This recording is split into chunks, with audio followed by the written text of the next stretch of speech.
नमस्कार। नवरात्र शुरू हो रही हैं, तो चलिए सबसे पहले माँ दुर्गा की पूजा पाठ विधि को जान लेते हैं। माँ दुर्गा की पूजा विशेष रूप से साल में 2 बार नवरात्रों में की जाती है। अश्विन शुक्ल प्रतिपदा को जो नवरात्र प्रारंभ होते हैं उन्हें शारदीय नवरात्र कहते हैं।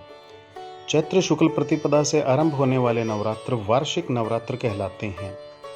माँ दुर्गा के भक्त को स्नानादि से शुद्ध होकर स्वच्छ वस्त्र धारण कर मंडप में श्री दुर्गा की मूर्ति स्थापित करनी चाहिए। मूर्ति के दाहिनी ओर कलश की स्थापना करनी चाहिए। कलश के ठीक सामने मिट्टी व रेत मिलाकर जौ बोने चाहिए। मंडप के पूर्व कोण में दीपक की स्थापना करनी चाहिए। गणपति की पूजा से आरंभ करके सभी देवी देवताओं की पूजा के बाद जगदम्बा का पूजन करना चाहिए। माँ दुर्गा के पूजन में भस्म, चंदन, रोली आदि का टीका मस्तक पर लगाकर ही बैठना चाहिए।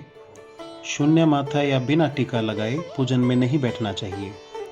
नव दुर्गा की प्रार्थना करके सबसे पहले कवच का पाठ करें, फिर अर्गला और कीलक का पाठ करें। इसके पश्चात रात्रि सूक्त का पाठ करें। इनका पाठ कर लेने के बाद सप्तशती का पाठ आरंभ करें। नवरात्रों के दौरान मैं सप्तशती के 13 अध्यायों का पाठ करूंगा। सभी भक्तों से मेरी प्रार्थना है कि वे ध्यानपूर्वक इन पाठों का श्रवण करेंगे। दुर्गा सप्तशती के 13 अध्यायों में माँ दुर्गा के 3 रूपों का वर्णन है। पहले अध्याय में माँ दुर्गा मधु व केटभ नाम के शक्तिशाली राक्षसों का संहार करती हैं। वह माँ का प्रथम रूप है। दूसरे से चौथे अध्याय में माँ महिषासुर नाम के राक्षस का संहार करती हैं। वह माँ का दूसरा रूप है। 5वें से 11वें अध्याय में माँ शुंभ निशुंभ आदि राक्षसों का वध करती हैं। यह माँ का तीसरा रूप है। 12वें अध्याय में माँ आदिशक्ति के तीनों रूपों का पाठ करने का महत्व बताया गया है। 13वें अध्याय में राजा सुरथ एवं समाधि नामक वैश्य को देवी द्वारा दिए गए वरदानों का वर्णन मिलता है। 9 दिनों में इन 13 अध्यायों का पाठ करके अंतिम दिन माँ का भोग दुर्गा चालीसा, विंध्येश्वरी चालीसा, स्तोत्र एवं आरती करके समापन करना चाहिए। इस दौरान जिस पूजा सामग्री की भक्त को जरूरत होती है वो है जल, गंगा जल, पंचामृत, दूध, दही, घी, शहद, शर्करा, रेशमी वस्त्र, उपवस्त्र, नारियल, रोली, चंदन, अक्षत, पुष्प, पुष्पमाला, धूप, दीप, नैवेद्य, ऋतुफल, सुपारी, पान, लौंग, इलायची, आसन, चौकी, पूजन पात्र और कलश। संपूर्ण पाठ हिंदी में होगा। केवल 9 दुर्गाओं के मंत्र संस्कृत में होंगे। माँ दुर्गा अपने पहले स्वरूप में शैलपुत्री के नाम से जानी जाती हैं। पर्वतराज हिमालय के यहाँ पुत्री के रूप में उत्पन्न होने के कारण इनको शैलपुत्री कहा गया है। वृषभ स्थिता इन माताजी के दाहिने हाथ में त्रिशूल और बाएं हाथ में कमल पुष्प सुशोभित है। यह 9 दुर्गाओं में प्रथम दुर्गा हैं। 9 दुर्गाओं में प्रथम शैलपुत्री दुर्गा का महत्व और शक्तियां अनंत हैं। नवरात्र पूजन में प्रथम दिवस इन्हीं की पूजा और उपासना की जाती है। इस प्रथम दिन की उपासना में योगी जन अपने मन को मूलाधार चक्र में स्थित करते हैं। यहीं से उनकी योग साधना शुरू होती है। पहले नवरात्र में माता शैलपुत्री की पूजा की जाती है। इनका मंत्र है वंदे वांछित लाभाय चंद्रार्ध कृत शेखराम वृषरूढ़ाम शूलधराम शैलपुत्रीम यशस्विनीम। आइए प्रार्थना से शुरुआत करते हैं। हे करुणामयी जगत जननी आनंद व स्नेहमयी माँ, आपकी सदा जय हो। हे जगदम्बे, पंखहीन पक्षी और भूख से पीड़ित बच्चे जिस प्रकार अपनी माँ की प्रतीक्षा करते हैं उसी प्रकार मैं आपकी दया की प्रतीक्षा कर रहा हूँ। हे अमृतमयी माँ, आप शीघ्र ही आकर मुझे दर्शन दीजिए। मैं आपका रहस्य जान सकूं, ऐसी बुद्धि मुझे प्रदान कीजिए। दुर्गा सप्तशती पाठ का प्रारंभ नव दुर्गा प्रार्थना से करते हैं। जय जयकार करो माता की, आओ शरण भवानी की, एक बार सब प्रेम से बोलो जय दुर्गे महारानी की। पहली देवी शैलपुत्री हैं, किए बैल पर अस्वारी, अर्धचंद्र माथे पर सोहे, सुंदर रूप मनोहारी। लिए कमंडल फूल कमल के और रुद्राक्षों की माला, हुई दूसरी ब्रह्मचारिणी करे जगत में उजियाला। पूर्ण चंद्रमासी शोभित है देवी चंद्र घंटा माता, इनके सुमिरन से निर्बल भी सबल शत्रु पर जय पाता। चौथी देवी कूष्मांडा हैं, इनकी लीला है न्यारी। अमृत भरा कलश है कर में, किए बाग की अस्वारी। कर में कमल सिंह पर आसन, सबका शुभ करने वाली।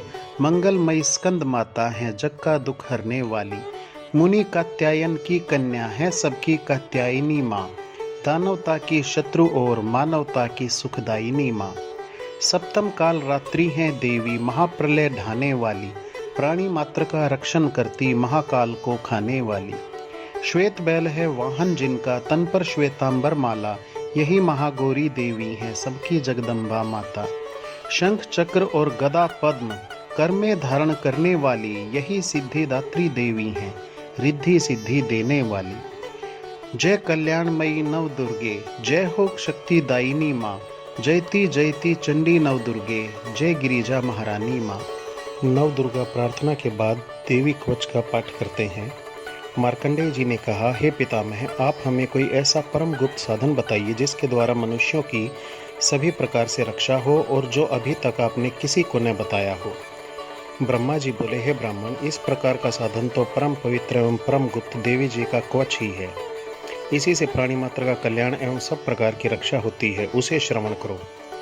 देवी जी के 9 रूपों के नाम इस प्रकार हैं: शैलपुत्री, ब्रह्मचारिणी, चंद्रघंटा, कूष्मांडा, स्कंद माता, कात्यायनी, कालरात्रि, महागौरी और सिद्धिदात्री। जो मनुष्य अग्नि में जल रहा हो, युद्ध भूमि में शत्रुओं के बीच फंस गया हो अथवा घोर संकट से ग्रस्त हो, वह मनुष्य भगवती देवी के शरण में पहुंच जाए तो उसके घोर संकट दूर हो जाते हैं। जो भक्तिपूर्वक देवी जी का स्मरण करते हैं, उनकी सभी प्रकार से उन्नति होती है। हे भगवती, जो भी आपका स्मरण करते हैं, निश्चय ही उनकी आप रक्षा करती हो। प्रेत की सवारी करने वाली चामुंडा देवी हैं। वाराही महिष पर, इंद्री हाथी पर, वैष्णवी गरुड़ पर, माहेश्वरी बैल पर, कुमारी मोर पर और महालक्ष्मी जी कमल पर विराजमान हैं। श्वेत रूप धारण करने वाली वृषभ के वाहन वाली ईश्वरी देवी हैं।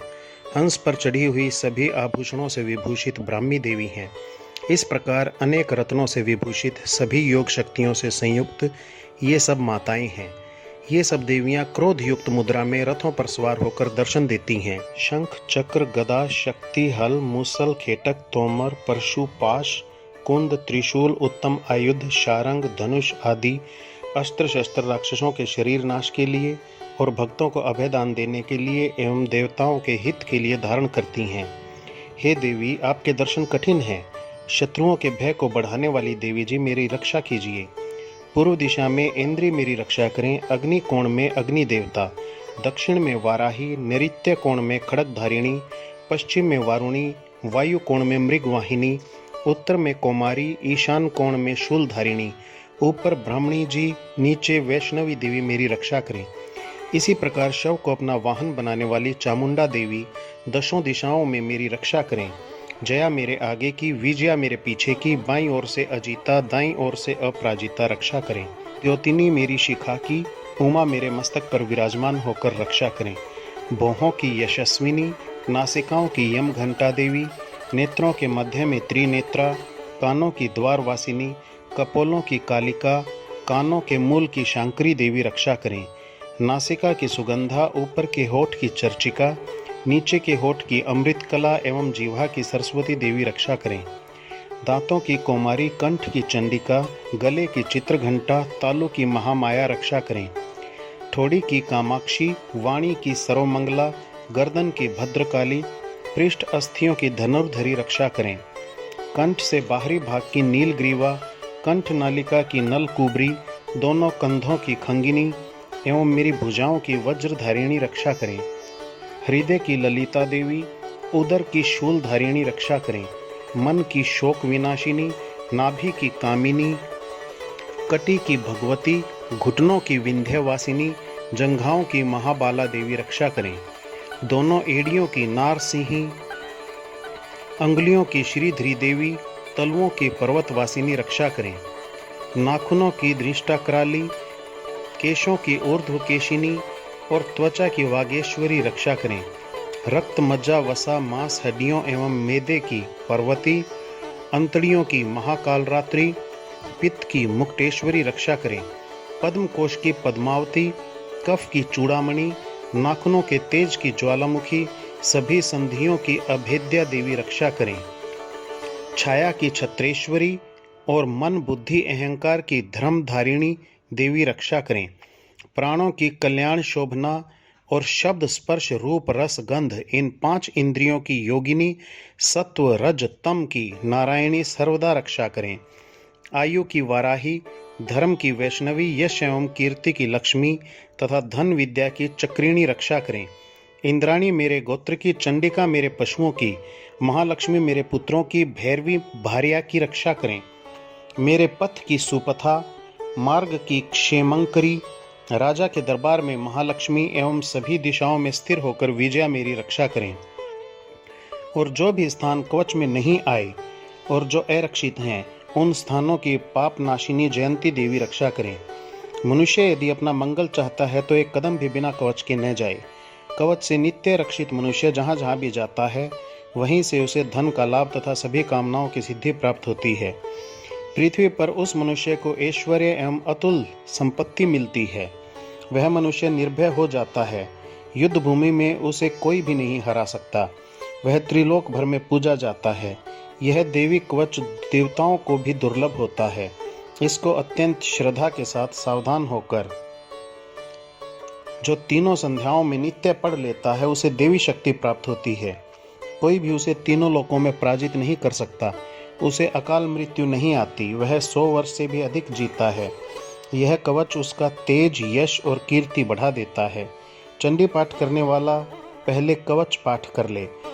जब तक पर्वत वन काननों के साथ यह पृथ्वी टिकी रहती है, तब तक ऐसे पुरुष की संतति होने पर महामाया की कृपा से देव दुर्लभ परम स्थान की प्राप्ति होती है।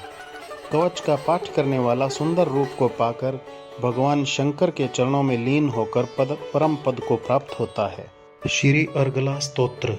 श्री मार्कंडेय जी बोले, ओम जयंती मंगला काली भद्रकाली कपालिनी दुर्गा क्षमा शिवा धात्री स्वाहा स्वधा आदि देवियों को मेरा नमस्कार है। हे चामुंडे देवी, संपूर्ण प्राणियों के दुखों का निवारण करने वाली आपकी जय हो। सर्वव्यापक देवी कालरात्रि आपकी जय हो। मधु तथा कैटब दैत्यों का वध करने वाली, ब्रह्मा जी को वर देने वाली आपको नमस्कार हो। हे देवी, आप मुझे सुंदर रूप दो, जय दो, यश दो तथा क्रोध आदि शत्रुओं का नाश करो। महिषासुर का नाश करने वाली, भक्तों की सुखदाता देवी जी, आपको नमस्कार हो। हे रक्त बीज का वध करने वाली देवी और चंड मुंड असुरों का नाश करने वाली माता, मुझे सुंदर रूप दो, जय दो, यश दो, शत्रुओं का वध करो। हे पाप नाशक चंडिके, जो सर्वदा भक्ति पूर्वक आपके चरणों में मस्तक झुकाते हैं, उन्हें रूप दो, जय दो, यश दो, शत्रुओं का नाश करो। सभी व्याधियों का नाश करने वाली चंडिके, जो आपकी भक्ति पूर्वक स्तुति करते हैं, उन्हें रूप दो, जय दो, यश दो, शत्रुओं का नाश करो। हे देवी जी, आप मुझे सौभाग्य, आरोग्य, परम सुख दो। रूप दो, जय दो, शत्रुओं का विध्वंस करो। मेरा कल्याण कीजिए और उत्तम धन संपत्ति दीजिए। हे माता, आपके चरणों पर देवता और राक्षस दोनों ही अपने मुकुट की मणियाँ खींचते रहते हैं। हे देवी, अपने भक्त को विद्यावान, यशवान, लक्ष्मीवान करो। बड़े बड़े अभिमानी राक्षसों के अभिमान को चूर्ण करने वाली चंडिके, मैं आपको प्रणाम करता हूँ। हे 4 भुजाओं वाली माता, चतुर्मुख ब्रह्मा जी आपकी स्तुति करते हैं। हे परमेश्वरी, मुझे रूप दो, जय दो, यश दो, बैरियों का नाश करो। श्री पार्वती के पति महादेव जी से स्तुत्य हे परमेश्वरी, रूप दो, जय दो, यश दो, शत्रुओं का नाश करो। हे देवी, आप तो कठोर भुजदंड रखने वाले राक्षसों का भी घमंड नाश कर देती हो। हे चंडिके, आप अपने भक्तों के लिए अपार आनंद की वृद्धि करती हो। मुझे रूप दो, जय दो, यश दो, शत्रुओं का नाश करो। हे मातेश्वरी जी, आप मुझे वह पत्नी प्रदान करें जो मेरी इच्छाओं के अनुकूल हो और इस भयानक संसार रूपी समुद्र से मुझे तारने वाली हो, उत्तम कुल में उत्पन्न हो। जो मनुष्य इस अर्गला स्तोत्र का पाठ करके महास्तोत्र अर्थात कीलक का पाठ करता है, वह सप्तशती के पाठ जब से मिलने वाले वर एवं श्रेष्ठ संपदा के फल को प्राप्त कर लेता है। श्री कीलक स्तोत्र। ओम। मैं उन भगवान शंकर को नमस्कार करता हूँ जो त्रिनेत्र वाले हैं, जिनका शरीर विशुद्ध ज्ञान स्वरूप है, जो मोक्ष प्रदान करने वाले हैं। अर्धचंद्रमा जिनके मस्तक पर शोभायमान है। श्री मार्कंडेय ऋषि बोले, मंत्रों के शाप एवं उत्कीलन आदि को समझकर पाठ करने वाला पुरुष मोक्ष पा लेता है, अतः इसका ज्ञान होना आवश्यक है। सब उच्चाटनादि वस्तुएं इसी स्तोत्र द्वारा पाठ करके सिद्ध होती हैं, और जो इस स्तोत्र का पाठ करके सप्तशती के पाठ मात्र से स्तुति करते हैं, उन्हें देवी जी सिद्ध हो जाती हैं। उच्चाटनादि प्रयोगों से उन पुरुषों को मंत्र, औषधि आदि किसी अन्य साधन की आवश्यकता नहीं पड़ती। बिना जप के सभी उच्चाटनादि सिद्ध हो जाते हैं। क्या समस्त उच्चाटनादि इसी से सिद्ध हो जाते हैं? इस प्रकार की लोगों को शंका हुई। तब उस शंका के निवारण के लिए भगवान शंकर ने लोगों को बुलाकर आज्ञा दी, यह सब सिद्धियां देने वाला शुभ स्तोत्र है। इस चंडिका स्तोत्र को भगवान शंकर ने गुप्त कर दिया। इस स्तोत्र के पाठ द्वारा प्राप्त होने वाला पुण्य कभी समाप्त नहीं होता। साधक सभी प्रकार का क्षेम प्राप्त कर लेता है, इसमें तनिक भी संशय नहीं है। कृष्ण पक्ष की चतुर्दशी अथवा अष्टमी के दिन एकाग्र होकर जो अपना सब कुछ भगवती की सेवा में अर्पण करता है और फिर प्रसाद रूपेण ग्रहण कर लेता है, उस पर भगवती प्रसन्न होती हैं। इसी रूप के कीलक द्वारा महादेव ने इसे भी कीलन कर दिया है। जो इसके द्वारा सप्तशती का निष्कीलन करके स्पष्ट होकर नित्य पाठ करता है, वह सिद्ध हो जाता है। जो देवी जी का गण एवं गंधर्व होता है, वह कहीं भी घूम रहा हो, उसे कोई भय नहीं होता, न उसकी अकाल मृत्यु होती है। देहांत होने पर वह मोक्ष पाता है। तभी तो बुद्धिमान इसे समझकर ही उत्कीलन से संपन्न स्तोत्र का पाठ आरंभ करते हैं। जो कुछ भी रमणियों में सौंदर्य, सौभाग्य आदि दिखाई देते हैं, ये सब के सब श्री देवी की कृपा के फल हैं। इसी कारण इस शुभ स्तोत्र का जप सदा करते रहना चाहिए। जिस भगवती की कृपा द्वारा सौभाग्य, आरोग्य, संपत्तियां, शत्रुनाश तथा परम मोक्ष की प्राप्ति होती है, उस जगत की माता की स्तुति करनी चाहिए। रात्रि सूक्त। महतत्वादि रूप व्यापक इंद्रियों से सारे संसार में समस्त वस्तुओं को प्रकाशित करने वाली ये रात्रि रूपा देवी अपने उत्पन्न किए हुए जगत के जीवों के शुभाशुभ कर्मों को विशेष रूप से देखती रहती हैं और उनके अनुरूप फल की व्यवस्था करने के लिए समस्त विभूतियों को धारण करती हैं। ये देवी अमर है और संपूर्ण विश्व को, नीचे फैलने वाली लता आदि को तथा ऊपर बढ़ने वाले पेड़ों को भी व्याप्त करके स्थित हैं। इतना ही नहीं, ये ज्ञानमयी ज्योति से जीवों के अज्ञानांधकार का नाश कर देती हैं। चित्त शक्ति रूप रात्रि देवी आकर अपनी बहन ब्रह्म विद्यामयी उषा देवी को प्रकट करती हैं, जिससे अविद्यामय अंधकार स्वतः नष्ट हो जाता है। वे रात्रि देवी इस समय मुझ पर प्रसन्न हों, जिनके आने पर हम लोग अपने घरों में सुख से सोते हैं, ठीक वैसे ही जैसे रात्रि के समय पक्षी वृक्षों पर बनाए हुए अपने घोंसलों में सुखपूर्वक सोते हैं। उस करुणामयी रात्रि देवी के अंक में संपूर्ण मनुष्य, पैरों से चलने वाले गाय, घोड़े आदि पशु, पंखों से उड़ने वाले पक्षी एवं कीट पतंग आदि, किसी प्रयोजन से यात्रा करने वाले यात्री और बाज आदि भी सुखपूर्वक सोते हैं। हे रात्रिमयी चित शक्ति, तुम कृपा करके वासनामयी वृक्की तथा पापमय वृक्क को हमसे अलग करो। काम आदि तस्कर समुदाय को भी दूर भगाओ, तदंतर हमारे लिए सुखपूर्वक तरने योग्य हो जाओ, मोक्षदायिनी एवं कल्याणकारिणी बन जाओ। हे उषा, हे रात्रि की अधिष्ठात्री देवी, सब तरफ फैला हुआ यह अज्ञान में काला अंधकार मेरे निकट आ पहुँचा है। तुम इसे ऋण की भांति दूर करो। जैसे धन देकर अपने भक्तों के ऋण दूर करती हो, उसी प्रकार ज्ञान देकर इस अज्ञान को भी हटा दो। हे रात्रि देवी, आप दूध देने वाली गौ के समान हो। मैं तुम्हारे समीप आकर स्तुति आदि से तुम्हें अपने अनुकूल करता हूँ। हे परम व्योम स्वरूप परमात्मा की पुत्री, तुम्हारी कृपा से मैं काम आदि शत्रुओं को जीत चुका हूँ। तुम स्तोम की भांति मेरे हविष्य को ग्रहण करो।